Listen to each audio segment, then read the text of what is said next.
नमस्ते, नमस्कार, जय हिंद, भारत माता की जय। मैं सत्यम ठाकुर फिर से आ गया हूँ आपका स्वागत करने के लिए दरोगा अड्डा पे। और ये फिजिक्स का एसपीडी का जो पीला वाला कवर का आता है समानांतर जो टॉपर चॉइस, उसका ये दूसरा पार्ट है। बायोलॉजी को अपलोड कर दिया गया है और एक प्लेलिस्ट बना हुआ है दोस्तों, एसपीडी साइंस करके। उसको आप देखिए, पूरा का पूरा एकदम खाली। इसमें हम पढ़ा नहीं रहे हैं कुछ, सिर्फ याद करवा रहे हैं। तो याद करना है तो जुड़े रहिए। चलिए शुरू करते हैं।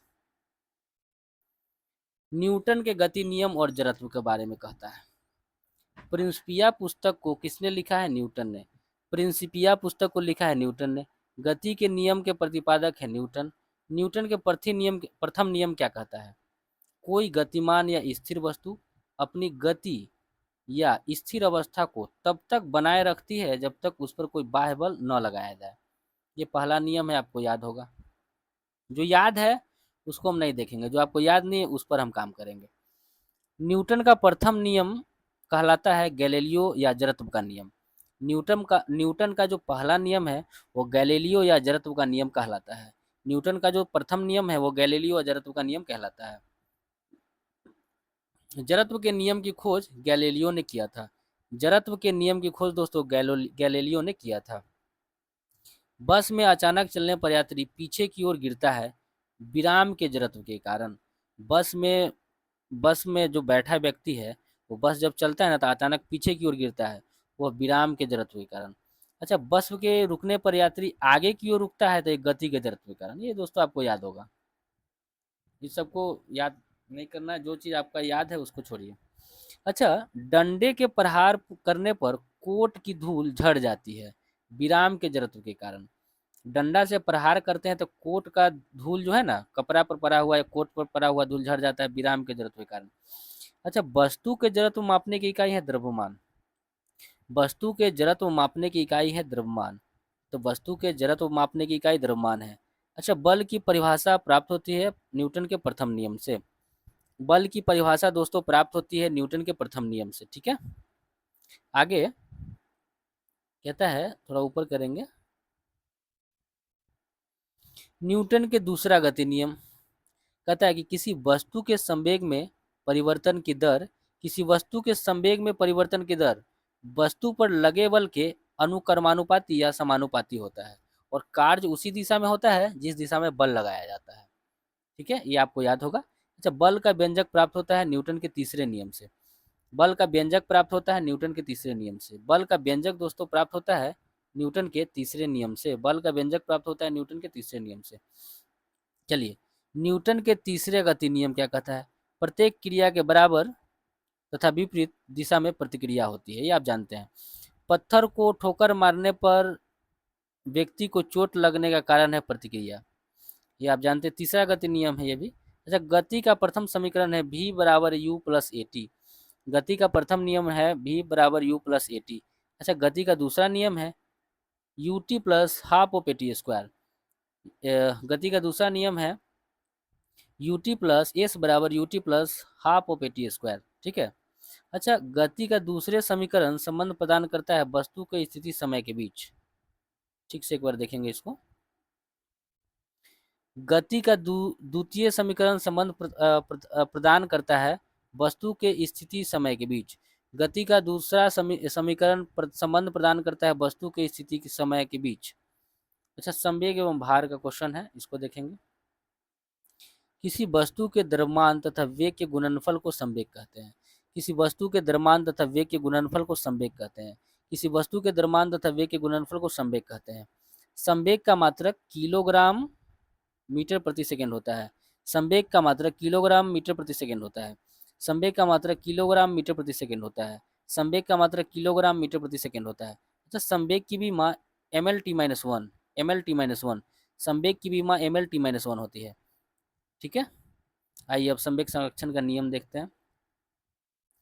संवेग संरक्षण के सिद्धांत के अनुसार यदि कणों के किसी समूह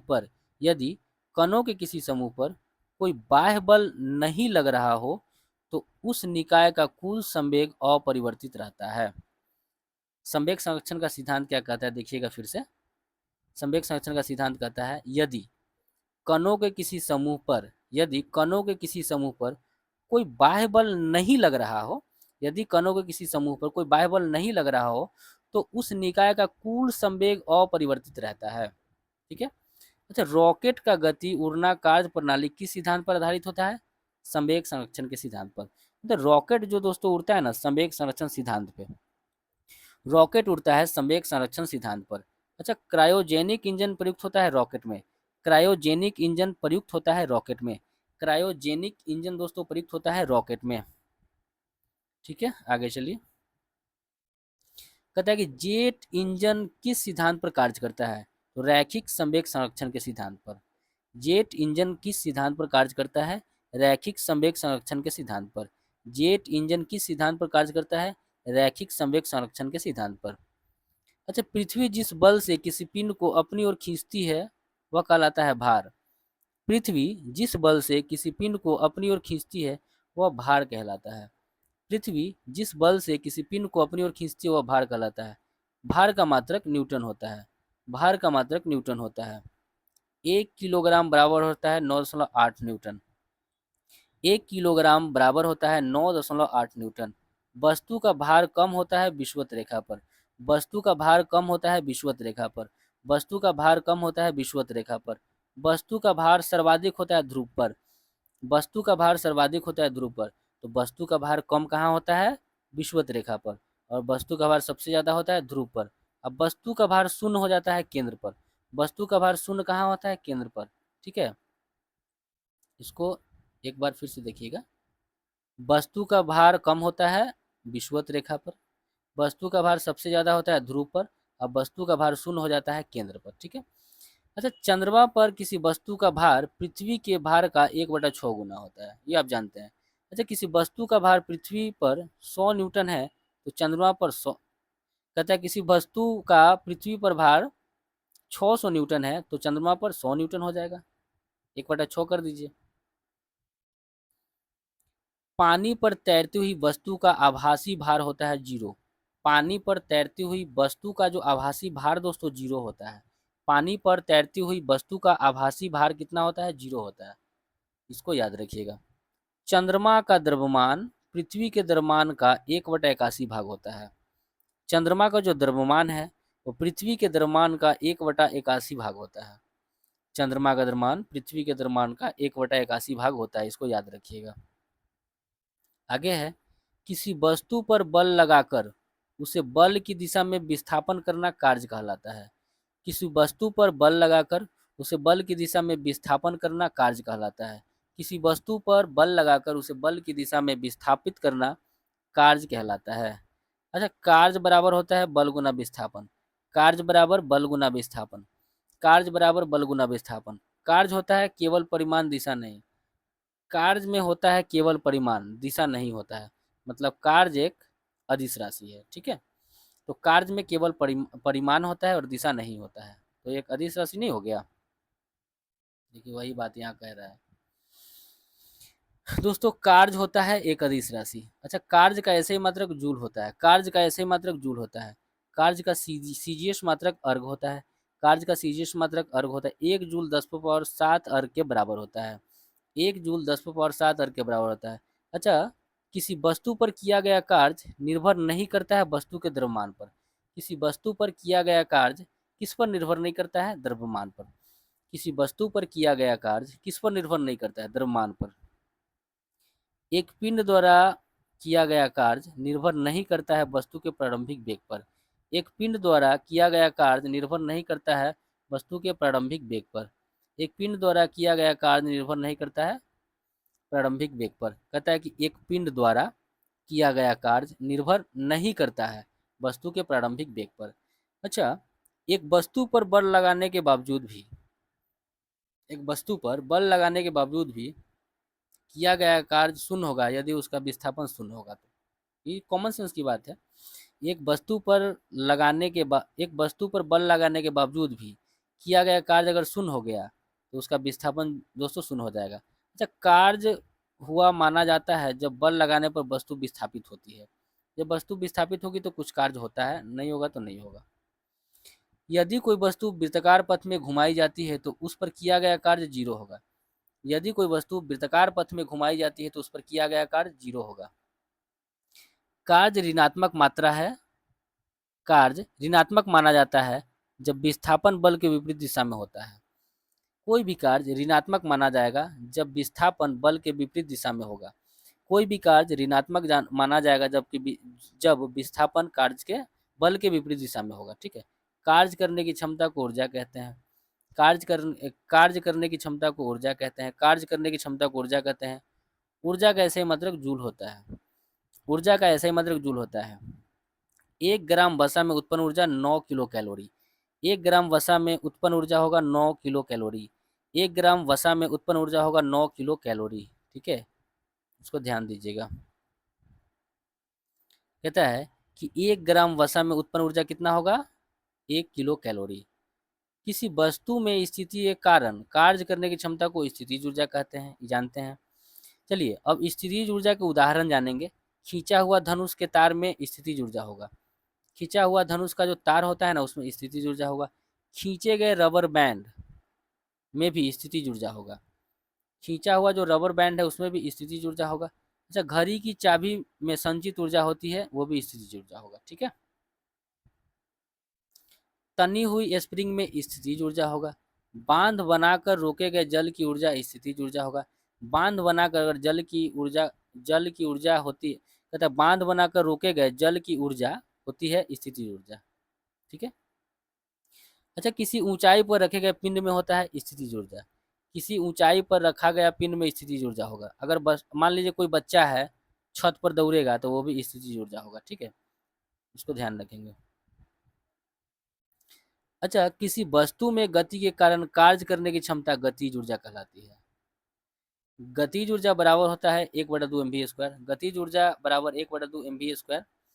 अच्छा, बहता हुआ जल में गतिज ऊर्जा होगा।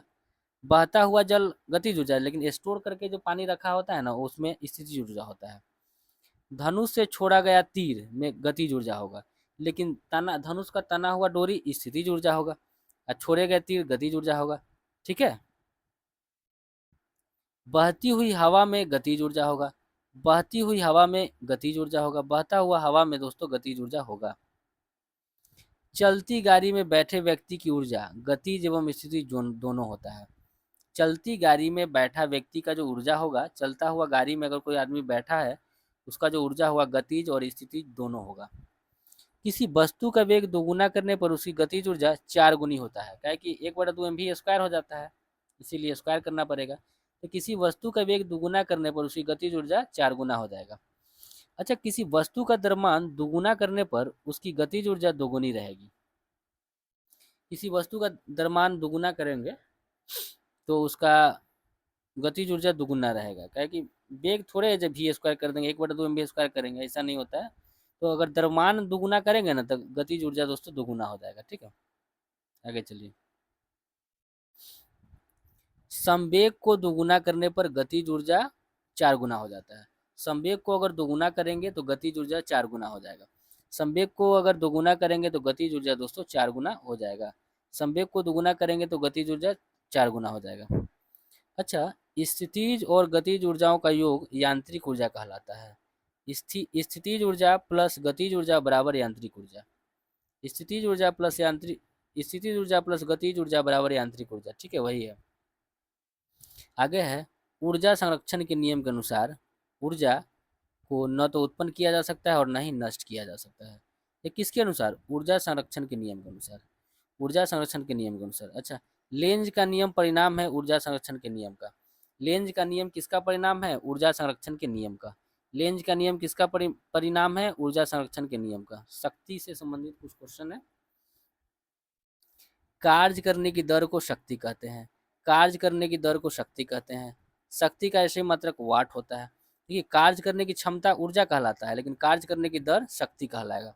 और शक्ति का ऐसे मात्रक वाट होता है। 1 वाट बराबर 1 जूल प्रति सेकेंड। 1 वाट बराबर 1 जूल प्रति सेकेंड। 1 वाट बराबर 1 जूल प्रति सेकेंड। 1 किलो घंटा बराबर होता है 3.6 गुना 10⁻6 जूल। 1 किलो वाट घंटा बराबर होता है 3.6 गुना 10⁻6 जूल। 1 किलो वाट घंटा बराबर होता है 3.6 गुना 10⁻6 जूल। 1 किलो वाट घंटा बराबर होता है 3.6 गुना 10⁻6 जूल। चलिए कहता है कि विद्युत ऊर्जा संयंत्रों की क्षमता प्रदर्शित की जाती है मेगावाट में। विद्युत ऊर्जा संयंत्रों की क्षमता प्रदर्शित किया जाता है मेगावाट में। विद्युत ऊर्जा संयंत्रों की क्षमता प्रदर्शित किया जाता है मेगावाट में। 1 मेगावाट बराबर होता है 1000 किलोवाट का। 1 मेगावाट बराबर होता है 1000 किलोवाट का। एक अश्व शक्ति बराबर होता है 746 वाट। साधारण मनुष्य की शक्ति 0.5 से 0.05 से 0.1 अश्व शक्ति होता है। साधारण मनुष्य की शक्ति कितना होता है? 0.05 से 0.1 अश्व शक्ति होता है। इसको याद रखेंगे। गुरुत्वाकर्षण और गुरुत्वीय त्वरण से संबंधित कुछ प्रश्न है। बल जिससे पृथ्वी वस्तुओं को अपनी ओर खींचती है वह गुरुत्व बल कहलाता है। दो पिंडों के बीच लगने वाला आकर्षण बल कहलाता है गुरुत्वाकर्षण बल। दो पिंडों के बीच लगने वाला आकर्षण बल कहलाता है गुरुत्वाकर्षण बल। गुरुत्वाकर्षण बल के कारण जो त्वरण उत्पन्न होता है वह गुरुत्वीय त्वरण कहलाता है। ठीक है, ये चीजें आपको याद होगा, इस पर ज्यादा समय नहीं देना है, एक एक बार बोलते चले जाएंगे। गुरुत्वीय त्वरण जी का मान होता है 9.8 मीटर प्रति सेकेंड स्क्वायर। गुरुत्वीय त्वरण जी का मान होता है 9.8 मीटर प्रति सेकेंड स्क्वायर। अच्छा, गुरुत्वीय त्वरण का मात्रक होता है मीटर प्रति सेकेंड स्क्वायर। गुरुत्वीय त्वरण का मात्रक मीटर प्रति सेकेंड स्क्वायर। अच्छा, जी का मान सबसे अधिक होगा ध्रुव पर। जी का मान सबसे अधिक होगा ध्रुवों पर। जी का मान सबसे कम होगा विषुवत रेखा पर। जी का मान सबसे अधिक ध्रुव पर और जी का मान सबसे कम होगा विषुवत रेखा पर। और जी का मान 0 होगा पृथ्वी के केंद्र पर। जी का मान 0 होगा पृथ्वी के केंद्र। इसको फिर से देखेंगे। जी का मान सबसे अधिक होगा ध्रुव पर। जी का मान सबसे अधिक होगा ध्रुव पर। जी का मान सबसे कम होगा विषुवत रेखा पर। जी का मान 0 होगा पृथ्वी केंद्र पर। अच्छा, चंद्रमा पर गुरुत्वीय त्वरण का मान पृथ्वी के गुरुत्वीय त्वरण का 1/6 गुना होता है, ये आप जानते हैं। अगला देखिएगा, गुरुत्वीय त्वरण निर्भर नहीं करता है द्रव्यमान और आकार पर। गुरुत्वीय त्वरण किस पर निर्भर नहीं करता है? द्रव्यमान और आकार पर। पृथ्वी की सतह से ऊपर जाने पर गुरुत्वीय त्वरण का मान घटता है। पृथ्वी की सतह से जब ऊपर जाएंगे ना तो गुरुत्वीय त्वरण का मान घटेगा। पृथ्वी की सतह से ऊपर जाएंगे तो गुरुत्वीय त्वरण का मान घटेगा। जब कोई वस्तु पृथ्वी से ऊपर की ओर फेंकी जाती है, जब कोई वस्तु पृथ्वी से ऊपर की ओर फेंकी जाती है तो गुरुत्वीय त्वरण का मान ऋणात्मक होगा, क्योंकि घटता है ना दोस्तों, इसीलिए कहता है कि जब कोई वस्तु पृथ्वी से ऊपर की ओर फेंकी जाती है तो गुरुत्वीय त्वरण का मान ऋणात्मक होगा। घुमावदार देखिए, ये जो क्वेश्चन है ना, ये वाला और ये दोनों एक के चीज बा है, घुमा के पूछ दिया। गुरुत्वाकर्षण का सिद्धांत दिया था न्यूटन ने। गुरुत्वाकर्षण के सार्वत्रिक नियम का प्रतिपादक भी न्यूटन है। गुरुत्वाकर्षण के सार्वत्रिक नियम का प्रतिपादन भी न्यूटन ने किए थे। दोस्तों, कहता है कि गुरुत्वाकर्षण नियतांक अदिश राशि है। गुरुत्वाकर्षण नियतांक एक अदिश राशि है। गुरुत्वाकर्षण नियतांक एक अदिश राशि है। गुरुत्वाकर्षण नियतांक मतलब बड़ा जी का मान 6.67 गुना 10⁻⁻11 न्यूटन मीटर स्क्वायर प्रति केजी स्क्वायर होता है। आप इसको बोलिएगा, गुरुत्वाकर्षण नियतांक जी का मान 6.67 गुना 10⁻⁻11 एनएम स्क्वायर पर केजी स्क्वायर, ऐसे बोल सकते हैं। मतलब इसको बोलेंगे आप ऐसे, एक सेकंड लिख देते हैं, एन एम स्क्वायर प्रति केजी स्क्वायर। ठीक है, तो आप जो है गुरुत्वाकर्षण नियतांक का मान होता है 6.67 गुना 10⁻⁻11 एनएम स्क्वायर पर केजी स्क्वायर, ऐसे बोलेंगे। ठीक है, शून्य में स्वतंत्र रूप से गिरती वस्तु का गुरुत्वीय त्वरण होता है समान। शून्य में स्वतंत्र रूप से गिरती हुई वस्तु का गुरुत्वीय त्वरण समान होगा। मैंने शून्य मतलब निर्वात कह रहा है। शून्य में स्वतंत्र रूप से गिरती वस्तुओं का गुरुत्वीय त्वरण समान होगा। अच्छा, लिफ्ट में स्थित पिंड का भार बढ़ा हुआ प्रतीत होता है। लिफ्ट में स्थित पिंड का भार बढ़ा हुआ प्रतीत होता है जब लिफ्ट ऊपर की ओर जाती है, ये आप जानते हैं, ये आप जानते हैं। लिफ्ट में स्थित पिंड का मान घटा हुआ होता है जब लिफ्ट नीचे की ओर जाती है। नीचे आते समय लिफ्ट की डोरी टूट जाए तो लिफ्ट में स्थित पिंड का भार शून्य हो जाएगा, ये भी आप जानते हैं। जब पिंड एक समान वेग से ऊपर या नीचे जाता है तो इस दिशा में भार कोई परिवर्तित नहीं होता है। सब त्वरण का खेल है दोस्तों। कहता है कि जब पिंड एक समान वेग से, वेग कह रहा है, त्वरण रहता तब होता कुछ, तो समान वेग से जाएगा तो कोई परिवर्तन नहीं होगा। ठीक है,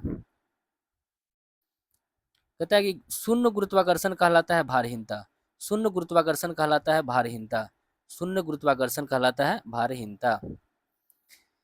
अच्छा, मुक्त स्वतंत्र रूप से गिर रही वस्तु का भार होता है शून्य। मुक्त या स्वतंत्र रूप से गिर रही वस्तु का भार होता है शून्य। ठीक है, मुक्त या स्वतंत्र रूप से गिर रही वस्तु का भार होता है शून्य। जब कोई वस्तु ऊपर से गिराई जाती है, जब कोई वस्तु ऊपर से गिराई जाती है तो उसका भार अपरिवर्तित रहता है। जब कोई वस्तु ऊपर से गिराई जाती है तो उसका भार अपरिवर्तित रहता है। ठीक है, आगे देखेंगे। हवा में लोहे और लकड़ी की समान भार की गेंद को समान ऊंचाई से गिराने पर, हवा में समझिएगा, हवा में लोहा और लकड़ी की समान भार की गेंद को समान ऊंचाई से गिराने पर लोहा की गेंद पहले गिरेगी, लकड़ी बाद में गिरेगी। ठीक है, तो ध्यान रखेंगे। भार तो समान है दोस्तों, भार तो समान दिखा रहा है, लेकिन दोस्तों इसका द्रव्यमान अलग अलग हो जाएगा। लोहा वाला का द्रव्यमान ज्यादा होगा और लकड़ी वाला का द्रव्यमान कम होगा। ठीक है, अब कहता है कि हवा की उपस्थिति में, हवा की अनुपस्थिति में लोहा और लकड़ी की समान भार की गेंद समान ऊंचाई से गिराने पर वे एक साथ पहुंचेगी। माने निर्वात में अगर हवा रहेगा ना दोस्तों, तो लोहा वाला पहले गिरेगा और लकड़ी वाला बाद में, लेकिन हवा ना रहेगा तो दोनों एक के साथ पहुंचेगा पृथ्वी पर। इसको याद रखिएगा। अब आइए, कृत्रिम उपग्रह और पलायन वेग से संबंधित है। ग्रहों के चारों ओर परिक्रमण करने वाले आकाशीय पिंड उपग्रह कहलाते हैं। ग्रहों के चारों ओर परिक्रमा करने वाले आकाशीय पिंड दोस्तों उपग्रह कहलाता है। अच्छा, ग्रहों की गति संबंधित नियम का प्रतिपादन केपलर ने किया था। ग्रहों की गति से संबंधित नियम का प्रतिपादन किसने किया था? केपलर ने किया था। तो ग्रहों के गति से संबंधित नियम का प्रतिपादन किसने किया? केपलर ने। अच्छा, भू स्थिर उपग्रह स्थित होता है पृथ्वी तल से 36,000 किलोमीटर की ऊंचाई पर। ये भी आपको याद है। कहता है कि भू स्थिर उपग्रह पृथ्वी की परिक्रमा करता है पश्चिम से पूरब की ओर। जो भू स्थिर उपग्रह है वो पृथ्वी की परिक्रमा करता है पश्चिम से पूरब की ओर। भू स्थिर उपग्रह पृथ्वी की परिक्रमा करता है पश्चिम से पूरब की ओर। अच्छा, भू स्थिर उपग्रहों का परिक्रमण काल 24 घंटा होता है। भू स्थिर उपग्रहों का परिक्रमण काल 24 घंटे का होता है। संचार उपग्रह प्रायः स्थापित किए जाते हैं भू स्थिर कक्षाओं में। जो भी संचार उपग्रह है वो स्थापित किए जाते हैं भू स्थिर कक्षाओं में।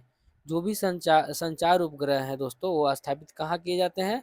भू स्थिर कक्षाओं में। अच्छा, कृत्रिम उपग्रह के अंदर प्रत्येक वस्तु का भार होता है 0। कृत्रिम उपग्रह के अंदर प्रत्येक वस्तु का भार 0 होता है। कृत्रिम उपग्रह के अंदर प्रत्येक वस्तु का भार दोस्तों 0 होता है। आगे चलिए। कहता है कि उपग्रहों की चाल निर्भर नहीं करती है द्रव्यमान पर। उपग्रह का चाल उसके द्रव्यमान पर निर्भर नहीं करता है।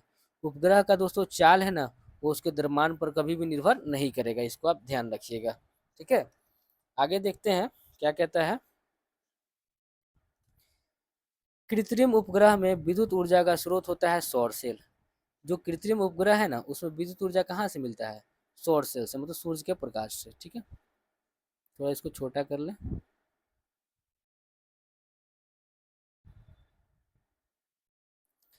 कहता है दोस्तों, वह न्यूनतम वेग जिससे किसी पिंड को पृथ्वी की सतह से ऊपर की ओर फेंका जाने पर वह गुरुत्वीय क्षेत्र को पार कर जाता है उसको प्लायन वेग कहते हैं। ये तो आप जानते हैं।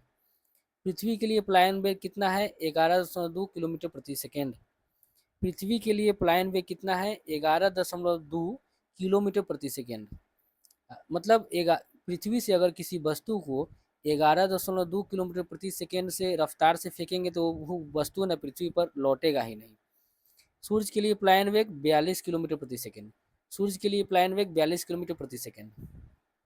चलिए समझिएगा क्या कहता है कि पृथ्वी के लिए प्लायन वेग 11.2 किलोमीटर प्रति सेकेंड। पृथ्वी के लिए प्लायन वेग 11.2 किलोमीटर प्रति सेकेंड और सूर्य के लिए प्लायन वेग 42 किलोमीटर प्रति सेकेंड। सूर्य के लिए प्लायन वेग 42 किलोमीटर प्रति सेकेंड। चंद्रमा के लिए प्लायन वेग कितना होता है? 2.38 किलोमीटर प्रति सेकेंड। चंद्रमा के लिए प्लायन वेग 2.38 किलोमीटर प्रति सेकेंड होता है। ठीक है। अच्छा, प्लायन वेग कक्षीय वेग होता है √2 गुना। समझिए क्या कह रहा है कि जो प्लायन वेग है ना वो कक्षीय वेग का कितना होता है? प्लायन वेग कक्षीय वेग का होता है रूट दुगुना। पलायन वेग कक्षीय वेग का होता है रूट दुगुना। ठीक है, तो उम्मीद करते हैं दोस्तों सेशन को आप काफ़ी अच्छे से एंजॉय किए होंगे और आपको काफ़ी मज़ा भी आया होगा। तो उम्मीद करते हैं कि चीज़ें आपको याद हो गई है। मिलते हैं अगले वीडियो में, तब तक स्वस्थ रहें, पढ़ाई कीजिए, अपना ख्याल रखें और अपनों का भी ख्याल रखें। धन्यवाद।